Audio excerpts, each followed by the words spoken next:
Sydney, 28th of March 2007. Dear Mama and dear Papa, I am writing you this letter because I need to talk to you about mutedness. I needed all these years and had to go to art school at the other end of the world to face my childhood in the 1950s and 60s, the time just after the Second World War. They show documentaries about Germany's role in the Second World War every week here in Australia. The time after the war isn't a real issue here, but I remember the atmosphere at home when Ursel, Wolfgang and I grew up in the 50s and 60s. We lived on the first floor of the envelope factory. It was noisy during daytime. Dad, you worked in that kettle factory and came home at exactly 5 o'clock every day. Ursel and I had helped to prepare food and set the table. It was very important that dinner was ready on time. You talked about the jobs that were to be done. There was the jukebox business, the chicken farm, the vegetable business. You had hired a huge field to grow vegetables. I will never forget that year when you had grown carrots. We formed a chain. Papa got the carrots out of the dirt and placed them carefully for Ursel to spray them clean with water. Mama carried them over to a table where Wolfgang, me and Hannelore, my friend who was 7 like me, counted 10 carrots to form a bunch. Hannelore's dad put a rubber band around them and put them aside. We liked doing that. We liked it because we had a bit of your attention. We could contribute to this thing that we felt was so important, surviving. Surviving had to do with being busy. I remember you saying, Elke, steh nicht und hab die Zunge im Hals.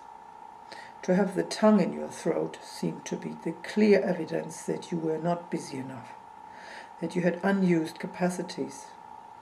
Today I have to smile at this statement, but as a child it was threatening.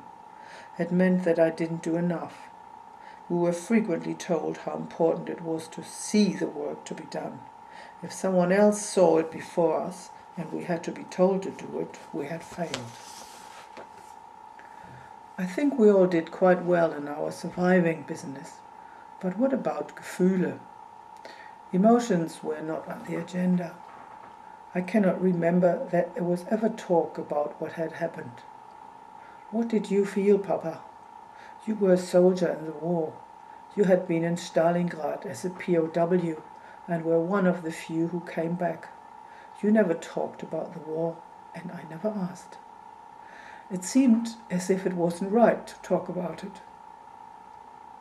There was a big silence about it in the air. But although nobody talked about what had happened, I do remember that I felt we Germans had done wrong and that we had to be ashamed, that we were guilty and not worth of having a voice. Newspapers and the radio talked about Vergangenheitsbewältigung, meaning overcoming the past. I remember that I was fascinated by the sound of that word. It had something to do with evil in my own country. I understood that it applied to me, but it didn't exist in my little world. I remember, Mutti, that I asked, when I was about 9 or 10, whether there was something else than Deutschland, and where that was. You didn't answer. You just looked at me.